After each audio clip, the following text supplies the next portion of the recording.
What is going on, y'all? Can you hear me? Can you hear me? Welcome to Joel Friday TV. I am Joel Friday. Bienvenido. A few announcements before we get started. Hit that like button, smack it. Lay the smack down the like, subscribe, and share button. Tell your peoples about the show so we get the subscribers up and the message out. Do it now. Help a brother out. Also, as you guys know, it is a talk show, and we are live Monday through Thursday at 11 a.m. Pacific time. At any point during the show, you can call in, and we can talk about whatever you want. You can call in, y'all. From wherever you're watching, you can call in at 888-775-3773, 888-775-3773. We can talk about whatever you want. We can get into it. I don't mind. And listen, if you want to fight a little bit, we can fight. If you want to fellowship and agree, we can agree. I'm here for all of it. If for whatever reason you can't call in, but you still have a question or comment, or you just want to support the show, you can go to buymeacoffee.com/JoelFridayTV. The link is in the YouTube description, or go directly to the YouTube live chat, hit the super chat button, bow. Send your question or comments there. I'll read them live on air. So you have those options. I have a cough drop on my mouth. I'm about to finish right now, huh? Okay. I'm done. So, you can do that. You guys have those options. And you guys know you can listen to the audio podcast, just audio only, on Spotify, Apple Podcasts, all that good stuff. I'm on all those platforms. You can listen to it on there as well. C-Sal said she's calling in to fight. Call in so C-Sal we can fight. Amazing stuff. Let's get right into it.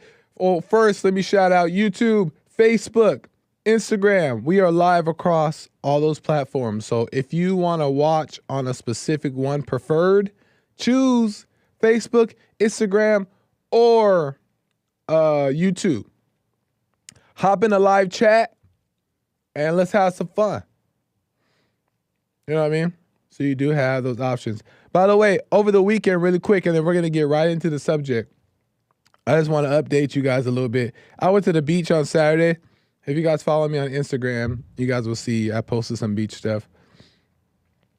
And, oh my God, I put sunblock on, and I still got burnt. I don't know if you guys can see a little bit. My chest is a little... You can't really see. I'm just all red, and it goes all the way over my shoulder. Red, I don't know if you guys can tell. But I'm all red. And then, not only that, well, what happened was I should have kept applying the sunblock after a certain amount of time, but I didn't. I only applied it in the morning, and then when the afternoon time came, I didn't apply it again. So I was cooking. And then I'm bald now. So I couldn't, I didn't know that my head wasn't covered enough. So I got a head burn. My head got a sunburn. So now I got to put sunblock on my head. What the? Aren't black people not supposed to get burnt? And I'm burnt all over. And it's so painful. Oh my gosh. The beach is a mess. Who wants to go to the beach? It's fun, but it's so much work. And then when you go in the ocean, because I got in the ocean a little bit, it's kind of scary. Because you just don't know. The sharks don't have no shame no more. Sharks be up in the shallow and playing too. They be playing with your kids in the shallow. And they used to be afraid of the shallow. They ain't afraid of the shallow no more. They be in the shallow. And it's kind of scary to be up in the water, and then the water just be dirty. I don't like water that I can't see the bottom. If I can't see the bottom, I ain't in. Okay? If we're at a lake or like a river or something like that, I'll do that, right? Because we used to do that a lot growing up with my family. We go on vacation, and we have the boat and the sea-doos and stuff. That's fun. Wakeboarding. We did all that's fun stuff. That's the lake. But you're in the ocean, I can't see my feet. It's a wrap. We're not doing it. We ain't playing. So the beach is like a risk. Either you get eaten by a shark or you're gonna melt. So I'm in pain right now. And the shower, Lord have mercy, couldn't even take a shower. The shower is insane, lava. So I gotta put sunblock on as a black man to the beach, and I gotta do more than one coat. One is not enough. I gotta do multiple coats on the hour, or else I'm in trouble. So that's what happened with me over the weekend. My head hurts. My brain, my scalp is burnt.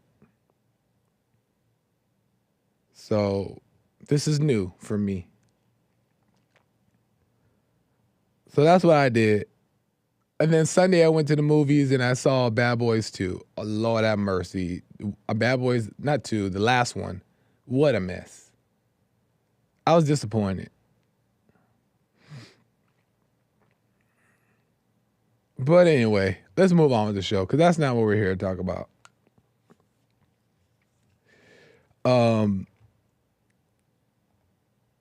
Let's get on with it. Yeah, my weekend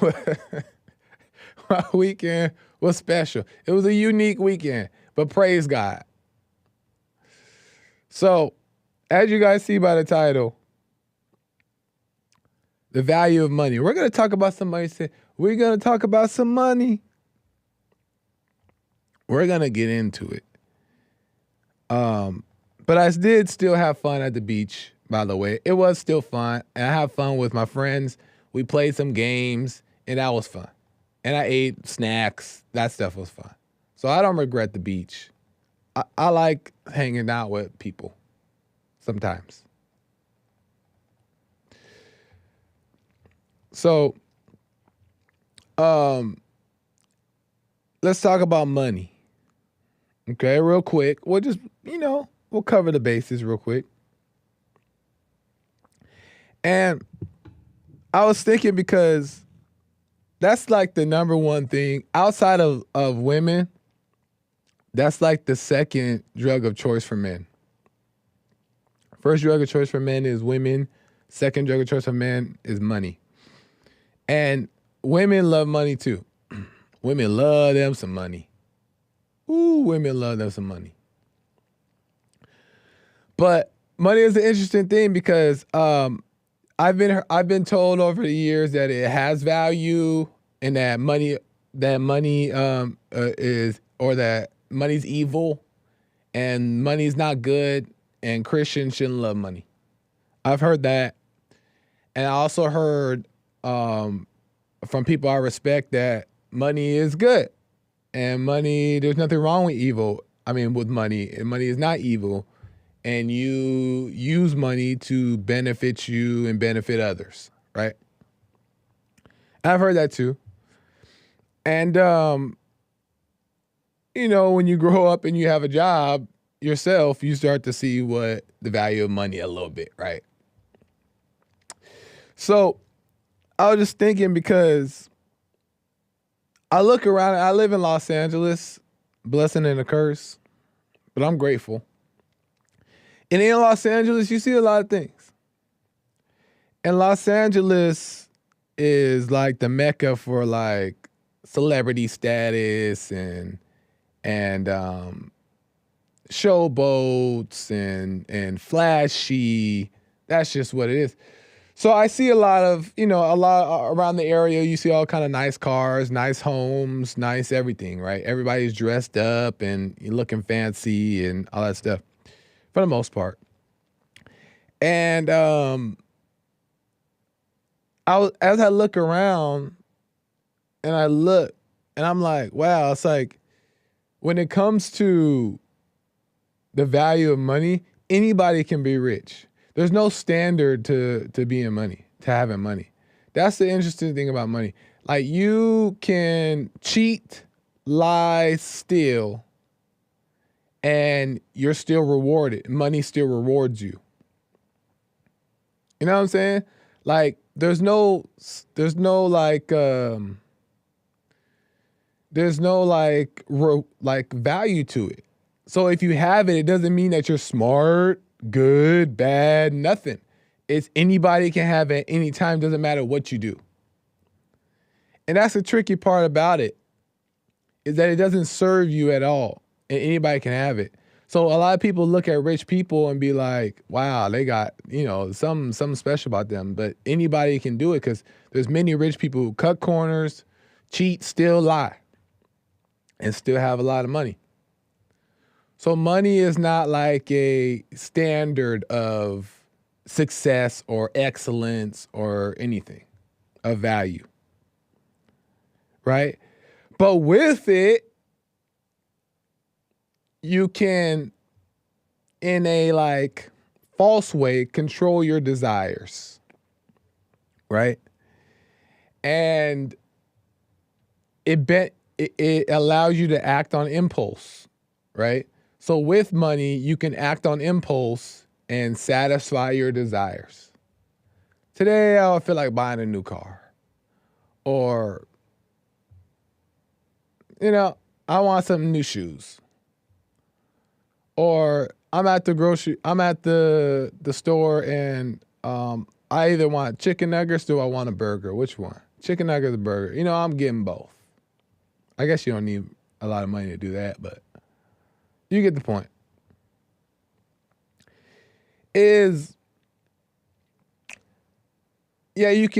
You can almost control your desires with it, and that's why people love it, right? It's because they can control their desires. If they're in a mood, they can just buy it.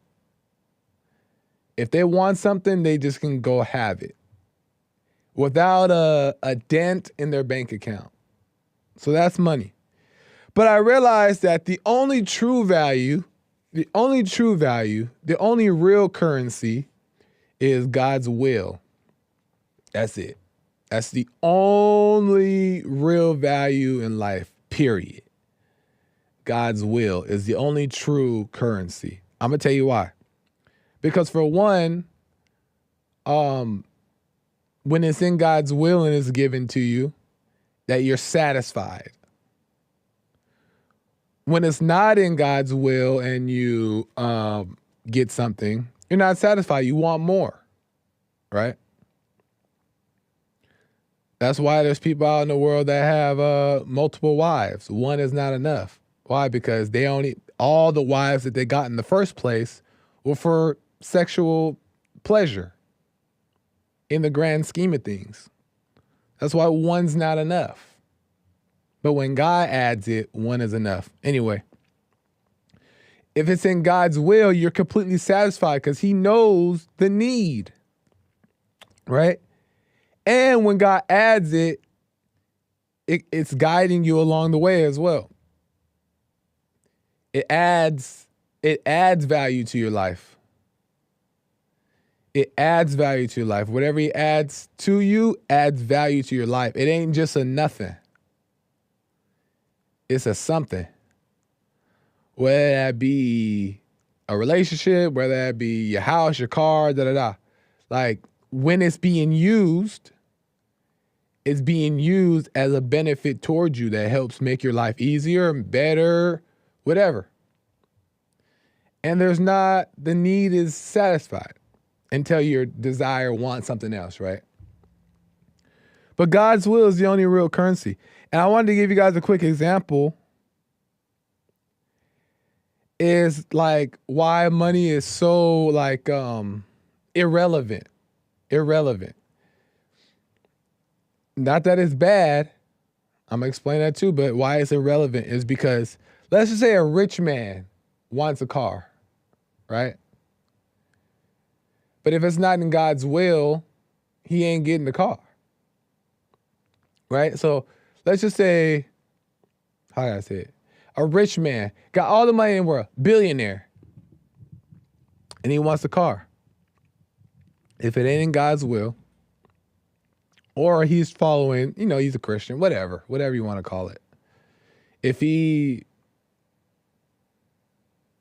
not in God's will, he ain't getting the car. So, but if a poor man wants a car,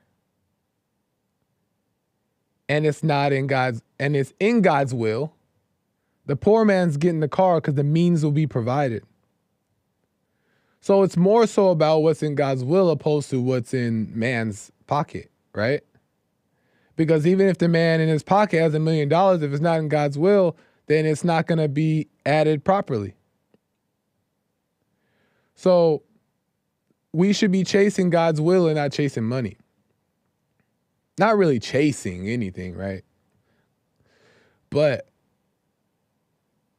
God's will should be the standard, because money is not bringing the peace. God's will is the only thing that's bringing the peace, the satisfaction.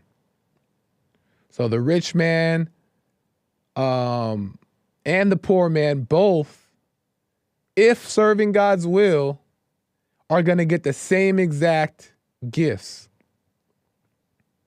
right? If we're using identical examples.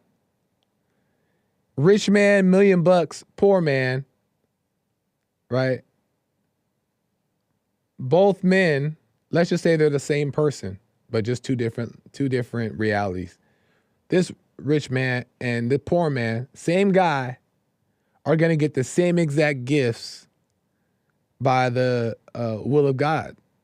And it doesn't matter the pockets. So there's no point for us to chase money. But let me just say this. Aha! Now I'm just making noises. Money is not bad either. And God owns it all.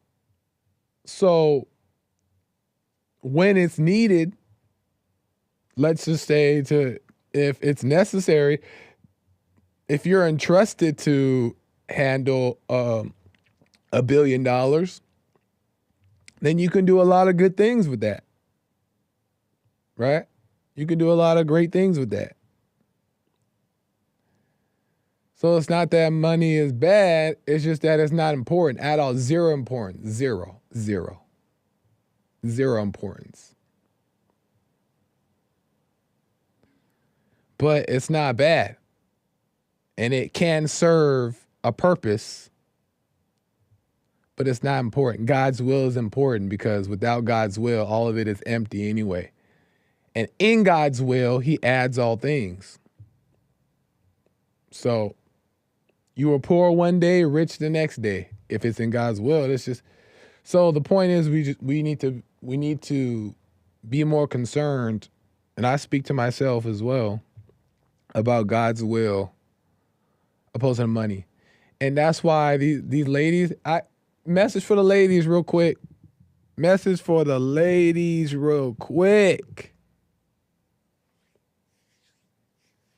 I got one for the ladies.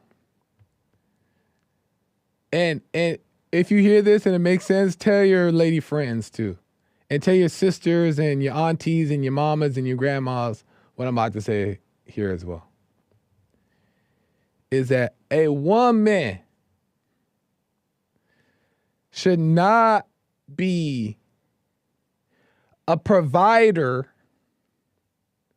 should not be at the top of the list. Matter of fact, it shouldn't even really be on the list. A man who can provide. That shouldn't even be on the list. Because it's not important. It's going to happen. It's necessary. But the only thing a woman should look for in a man is that he's following God.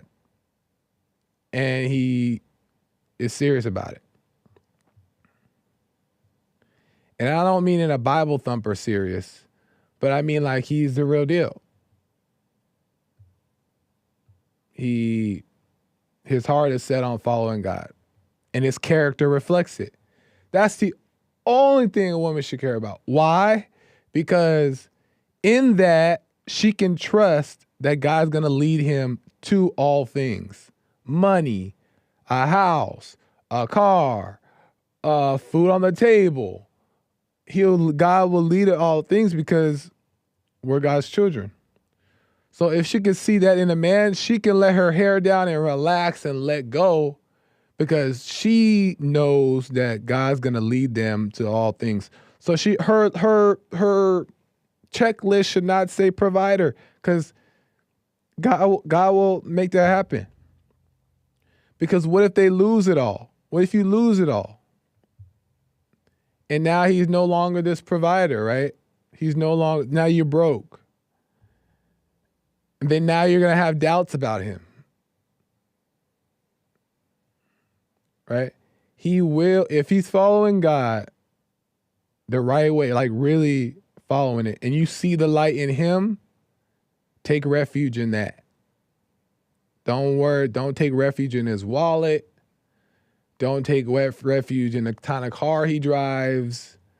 Don't take refuge in his looks. None of that. Because all that stuff is nice. It's cute. And those things are necessary too. But those things will come if they're not there in time if he's truly following God. So, ladies, take that off the checklist. Provider. Will he take a bullet for me? All that stuff, all the shallow things that are on the list. Will he, I don't know. Because I hear that a lot. You know what I mean? I hear that a lot. Like, how much money does he have? What kind of car does he drive? As a matter of fact, men, if you see a woman caring about that, I'm talking about like you could see that that's what she's into. Not just because she makes a comment here and there. You don't want to judge too quickly. But if you see that that's like what she's into and she's judging you for not having those things, bye. See you later. See ya.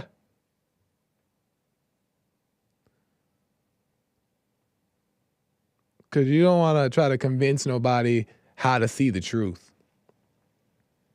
So if she's into those things and she's not changing her mind about it, like she's not even opening to understanding what it really is, because sometimes they just say things and when you tell them a different idea, then they're more open to it. They're kind of, oh, okay, well, I can kind of see what you're saying about that. I can see. Then cool. She has an open mind and an open heart. But if she is just flat out just denying it, like, you need to, can you provide? Bye, lady. You wasting my time. Bye.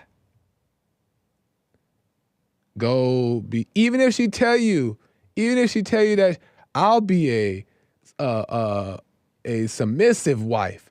I'll be a stay-at-home wife. She can say that all she want.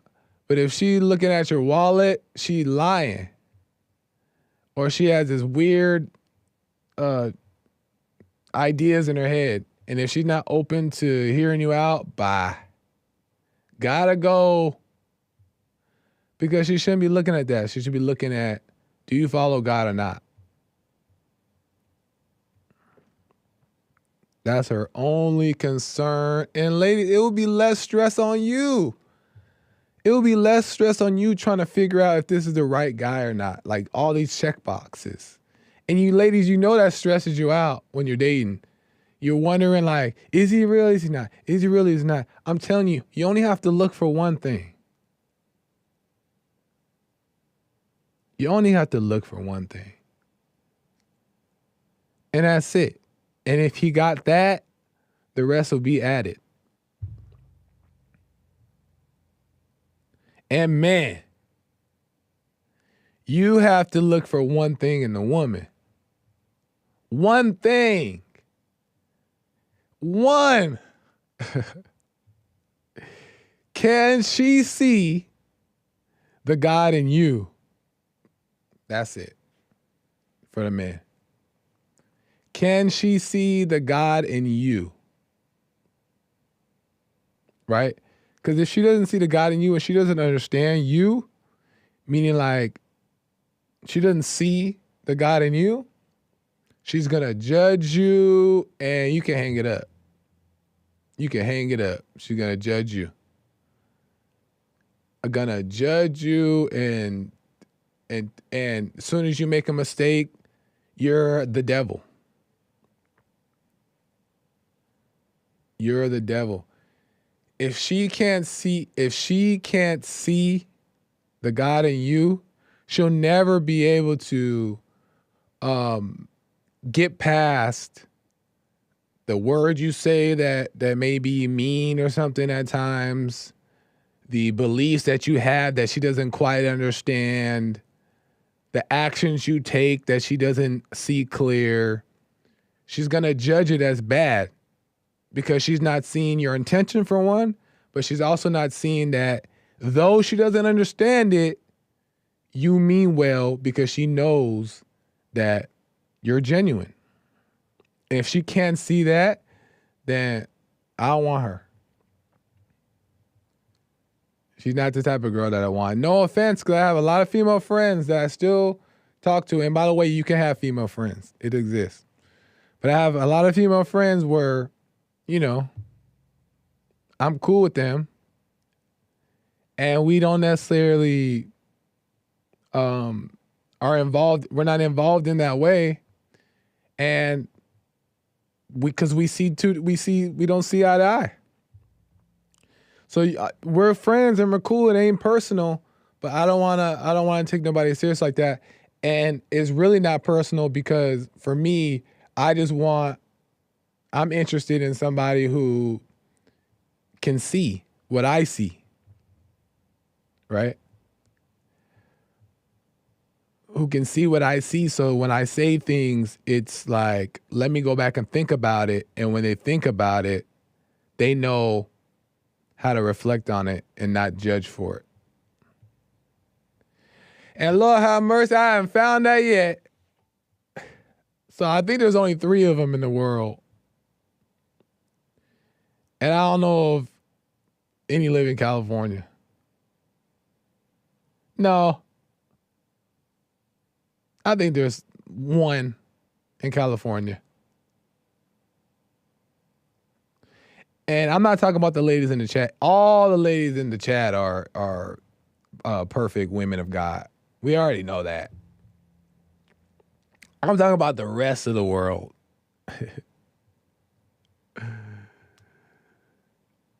I think there's only 3. And I haven't found one. I thought I had one a little bit. I thought I found one for a second. And she was kind of like getting it if she would squint her eyes like this. When she was squinting her eyes like this, she kind of got it. But then all the rest of the time, you can hang it up.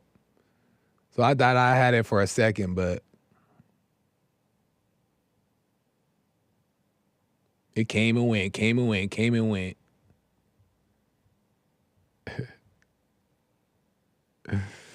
So,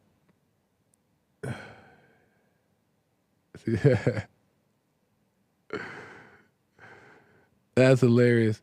But I'm going to get to some calls. I'm telling you, just throw one simple thing each. Women just look for a man that's following God. And men look for a woman that sees the God in you. That's it. But man, you got to know yourself and know that God is with you and you're with him. Because if you don't know yourself, who are you going to lead? How are you going to lead? How are you going to lead? You don't know yourself. You can't even lead yourself because you don't know yourself. So you got to know yourself in order to know how to deal with the relationship in the first place. So anyway, let me get to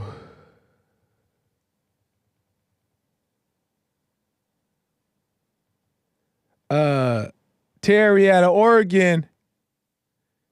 Terry, welcome to the show. You're on the air. Hey, Terry. Oh my gosh.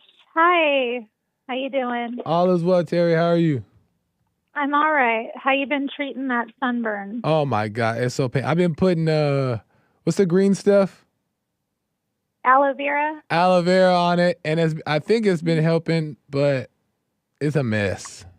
Do you do any cold compresses on it? What's that? Like do any like an ice pack or something? No, is that supposed to help? It can. Yeah, it can. What about like a cold shower? I mean, not exactly. No, a cold shower won't be as good Oh, okay. because, well, there's like the beating of the water on your skin depending on the water pressure, and then, but a cold compress is gonna kind of help take the heat away, and then put the aloe vera on after you do that. Should help Oh, it okay. kind of Interesting. stop barking at you so much. But yeah, it'll be a few days before you're better. Nice. I'll keep that in mind. Appreciate it. Yeah. So I didn't call in though to talk about that. I figured. Okay, I had a question, I guess, for me, because what I'm thinking is, how do you judge that a man's following God without looking at like how he handles his money? How does a Because to me, that's a big indication of a man's character is how he treats money and how responsible he is with it. well And there if he's not like hardworking, and if he's not, spending it oh responsibly and investing it properly, like yeah. to me, that's a big indication that he's not right with God. That's a very interesting that you say that, and I totally understand your point, and I think there's an element to that.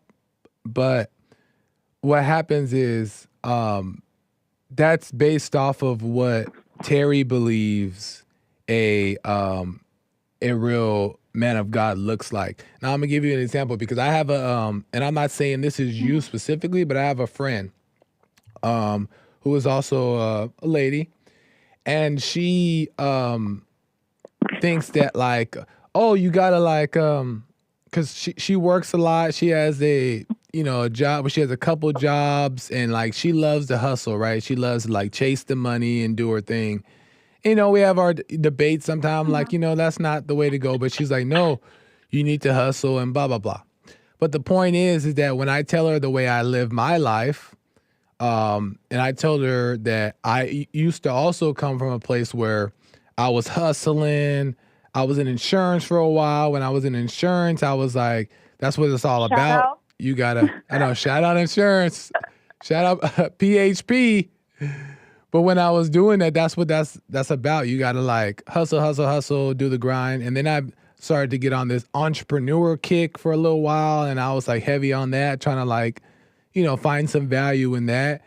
And everything I learned from that is that the only thing that is needed for one, that was all my ego trying to I don't know, trying to become something of myself. But for two, all that God asks of us, in my opinion, this is just my opinion, is to do what's in front of you to do, and that's enough. So when I started realizing that and I started doing that, I just started doing what was in front of me to do. And I still have a long days of work. I still work a good amount of hours, more than the average person is legally does, right? The average is like 8 hours a day. I do my job, I do my work, and I put the work in, but I don't slave over it. I don't overly work, and I keep it light, and I just do what's in front of me to do. I don't stress out about work, nothing. And because of that, I have more time on my hands, more time to do what I want, and blah, blah, blah. It's not like it's crazy work ethic schedule. But the reason why I say that is because she looks at me, the friend, at lazy, right? As if I'm not doing enough, I need to do more, and a man shouldn't work like that. But that's her perception of what she thinks a man is. And I done all those things that she's talking about, and it didn't work for me. And you could still make money by doing what's in front of you to do. And there's a time to work hard, and there's a time to put, a certain amount of work in. Maybe work overtime, of course. I'm not saying don't do those things, but it's about being led by what's in front of you to do and let God lead. And that's what matters. So a woman can't make that decision for a man and say he needs to do this, or else he's not a real man, or he needs to be making this much money, not a real man. You can't make that decision. All you need to know is he truly a genuine person who's following God. Does that make sense? That was a lot. That was a lot of words. I mean, it does, but then, I think, I don't know, I've seen a lot of women get into, marriages and have kids with men who had potential, and they were looking at his potential rather than like, what he was actually doing.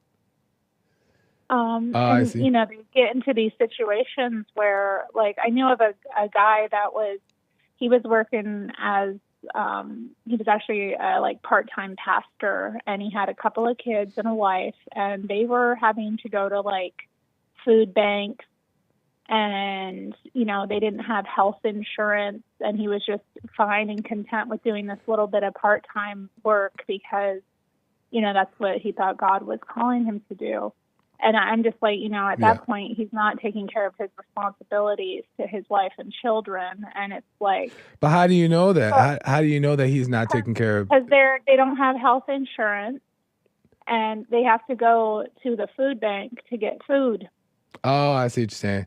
They don't have money. Well, let's just say... And he's like, he's not working or not pursuing... Yeah.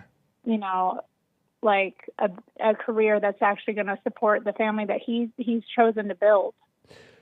I get your point. And in that case, I would agree that, and it's hard to tell because I don't know the story, but I'll take your word for it, is that and he's able-bodied, Yeah, and in those cases, he's missing the mark. He's missing the mark, but that also is that's evidence of him not truly following God. Because if you're truly following God, and that's what I'm saying, is that when you're truly following God, you're not missing the mark. You know what I mean? You're being led, and things are being added onto you. You're growing. So if he's not growing and things aren't getting better, then he's not really following God like he should be. So that's what I'm saying, is that if the women just look at that and can see that in him, right? You can see that light in him, then they'll be able to just trust, like, okay, let God provide, which is ultimately trusting in God. God will provide it. God will provide it. God will provide it. Because you can't know, Terry can't know what is the best thing for the family. She can't always know what is the best thing for the family. And her husband might know what's best, and she might not know. So you don't want to look at like the wallet or like, oh, the bills are adding up. Like, you just want to let it play itself out, if that making sense. Oh my goodness, Joel. I don't know. I'm gonna have to smoke on this. Well, what? So you're saying that he needs to have a certain amount of money and be able to keep it up? No, I don't think like that. I don't think it's that way. It's like, how does he handle what he's been given? It's more like how I look at it. Like, how responsible is he? Is he willing to take on responsibility? Is he willing to work hard when the time comes? And what do you think? Can I see that in him? Can I see that he has that in him? But that's like... Which is more important than like what his... I see. How much he's making a year or what kind of car he drives. Because I'm not really superficial like that, Yeah. And I get what you're saying. It's something that I worry about, like, in terms of, or not worry, but it's something that I think, I haven't seen many broke people. And when I say broke, I mean, they're not working, they're not earning, they're always got money problems. Usually money problems are indications of a spiritual problem. If they're always struggling, there's something else going on that's deeper. So there could be. I don't like that slogan you have, make broke men great again. It's like, make them not broke. Fix what's broke in them, But the thing is that what's wrong with being right? But let's just say there's a time where where you have to be broke, right? Recession, whatever the case is. I don't care what the economy's doing. What are you doing? But that's the thing, is that it's not about, that's the point that I'm trying to make, is that like, that's not The your economy? concern. Your concern is that, do you have food on the table? And this is where I feel like women fall off here, is that like, is there food on the table each day? Let's just say a recession hit and the money is low for a second, right? God has plans to make it back up, but let's just say for a second. All that matters is that you have food on the table as the day comes. But what happens is the ladies will start stressing out and judging. And well, when are you gonna make more money? We have no money in the bank account. What matters is that you have food on the table today, and your family is healthy, and everybody is okay. That's all that matters, and that's all the man needs to worry about. But as soon as you start thinking, well, when is this? When is that? You're stepping outside of the process of life, for one, and you're getting in the way of the man doing what he sees to do. You know what I mean? Because if you're still getting to a fed, certain degree, I understand that sometimes people expenses might come up, or you get hit with something, or a source of income is lost. I understand things like that, but yeah, I think, I agree with you on a fundamental level, but I do think, especially as you're dating someone or looking at them and approaching them, you do need to look at their work ethic and their responsibility with money. That's all I'm saying. but what if you're still eating every day, if you're still getting full, if you're still if the lights are still on, you still have a place to sleep. What is wrong with that? Why is that not No, enough? that's provide that. No, I agree. But that's I'm all you not need. talking about that. I'm not talking about like that once you already have a home and a family established, Okay. and you don't have all this spending money. Of course you won't, because kids are, little expensive things, or even running a household is expensive. So I get that. I'm not talking about that, but if you are, anyway, I think it's important, before you get involved with someone, to kind of look at how they handle money. I think I get what you're saying. I just think that it's a slippery slope. I'm not saying like we go completely blind to these things, but I think it's a slippery slope, because I almost want to say that don't even have the bank accounts viewable to the wife, only because in this situation, I'm going to be up in that. because the crazy thing about it is that if it says 0, is Terry overreacting, and is Terry causing stress on the husband, and all these things hypothetically. Why is it 0? That's not Terry's concern, though. That's what I'm saying. That's not Terry's concern. Not if the husband is still giving you if the bills are still getting paid, if the food is still on the table, if everybody's still health is intact. That's not the woman's concern, not even a little bit, because that's not her area of expertise. A man ain't telling her how to breastfeed. Well, do the left nipple, not the right one. I don't know, Joel. I don't think it's that. I don't think in most families the delineation of gendered, roles is that, I would say, that strict. I mean, there are families, definitely. I know there are men in my family. I know that, their wives don't look at the finances at all, because they're just handling everything. But then there are families where the woman runs the household, and she needs, to be able to access the accounts and right. kind of, pay for things. Like, she's the one managing, like, the running of the household. So, right. He's earning the money, but she's like, or most of it, and she's, paying the bills and paying whoever needs to come. Yeah. Whatever, And so I don't think. And there's nothing wrong with that if she's not going to be stressing out about what's little or less.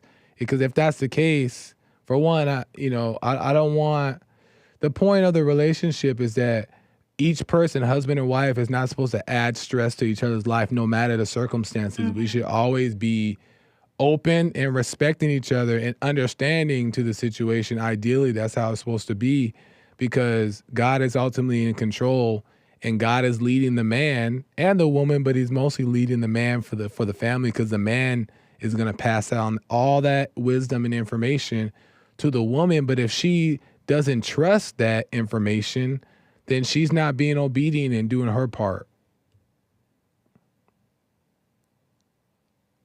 All right. Yeah, Terry, we gonna make you a good wife, Terry. We gonna make you a. I mean, you're great. You're great now, but we gonna make you better. Even better. Even better, Terry. Dang. All right. Thank you. I appreciate it, Terry. Thank you for calling. Yeah. Appreciate it. No problem. Call me again. Farewell. All right. Have a good one.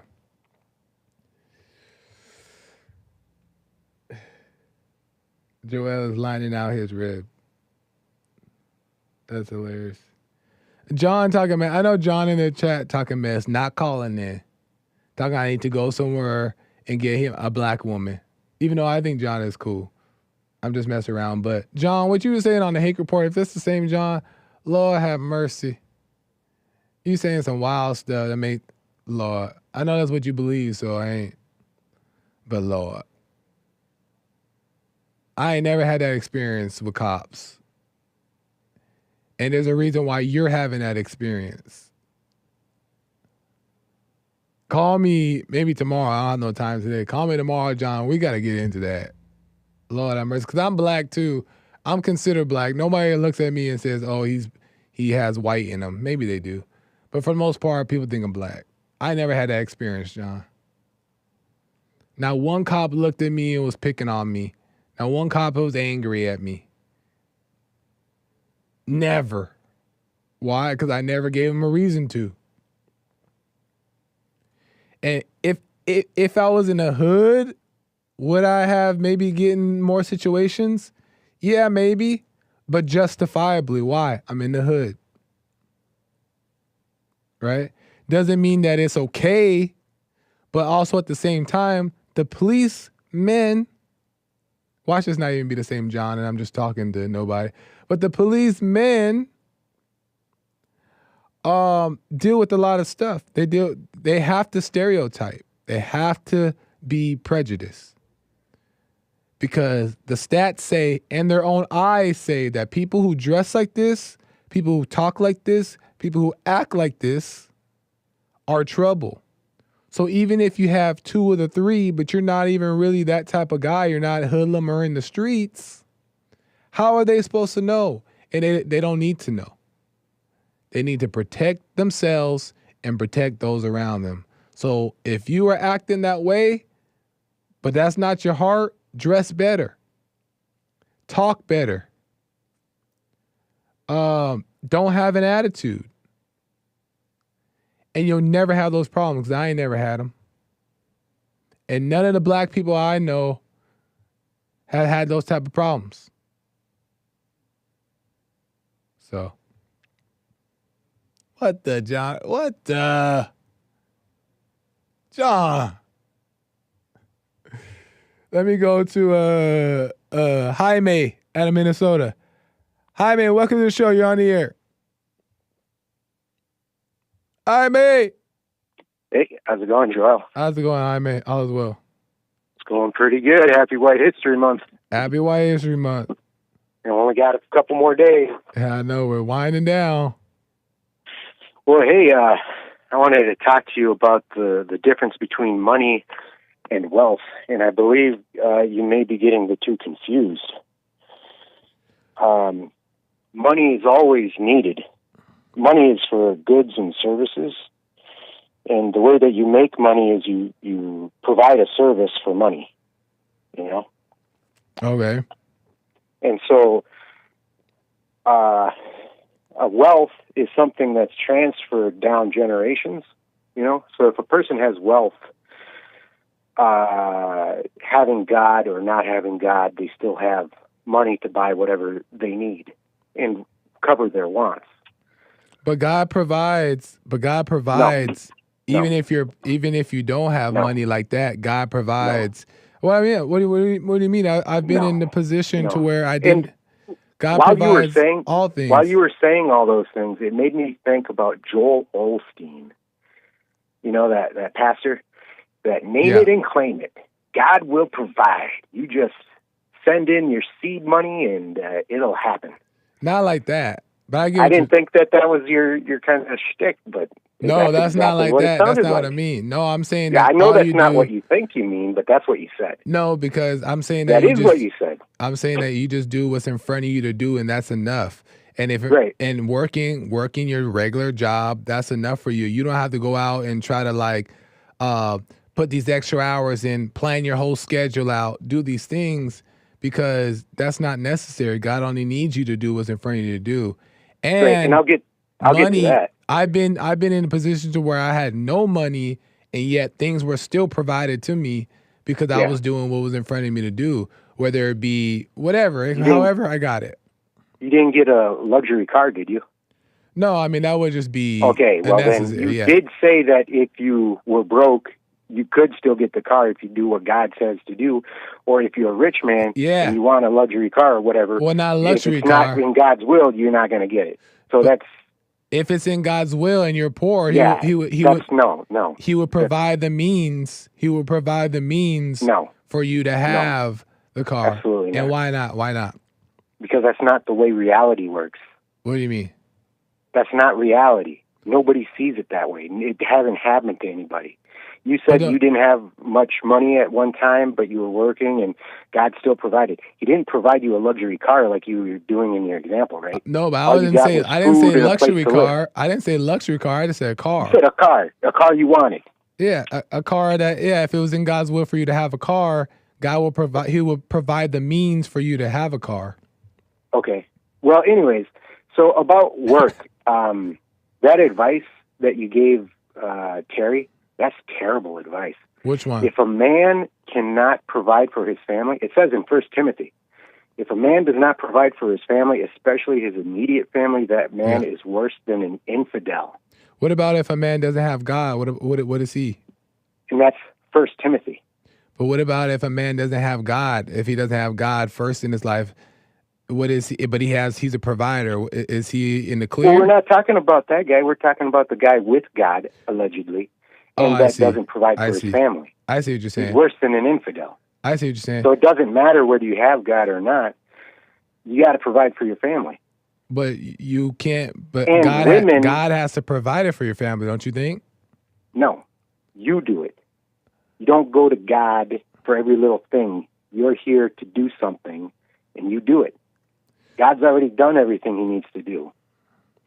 So then, how would I look on it like the way that you were talking about it? It made me think of if I'm a holy person and I read my Bible and I do the silent prayer, God's going to give me everything.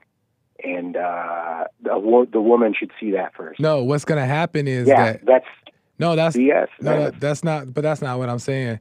I'm saying that if you're doing a silent prayer and you're doing what's in front of you, let's just say, a job is provided because you see you needed to work. You got this job, and then you're working, and then this one job led you to another job naturally, and all that stuff. That's how God works. It's not. Of course, He's not just going to magically start dropping things out of the air, but He's going to lead you and guide you to all things. But not if you're stressing about, I got to be a provider, I got to be provider. No, that's not important. You're going to be a provider because you're walking with God. He's going to lead you to those things, especially if you're going to get married. Don't you agree? But that's not how God works. That's how reality works. Whether a person is a religious person or not a religious person, that's just how reality works. Oh, I'm not quite sure what you mean, but I have to end because the American Anchor Baby's coming in. But we'll have to pick up on this tomorrow if it makes sense. That's a great topic. It is a wonderful topic. Right on. And I appreciate your opinions on it as well. So call me tomorrow if you want to, and we'll get into it. Okay. All right. Thanks. Bye. I so gotta end. I had some stuff I wanted to show you guys, but I can't even get to show it. I wanted to ask you guys' opinion on these few things, but I don't have time. Maybe tomorrow. We'll see how it goes. Great calls today. Shout out Terry. Shout out Jaime. Appreciate it. And I gotta go. American Anchor Baby's coming in. Make sure you guys don't miss his show. American Anchor Baby coming in next.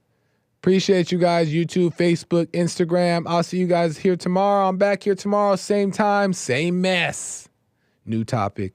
Until next time, y'all, I gotta go. Bye.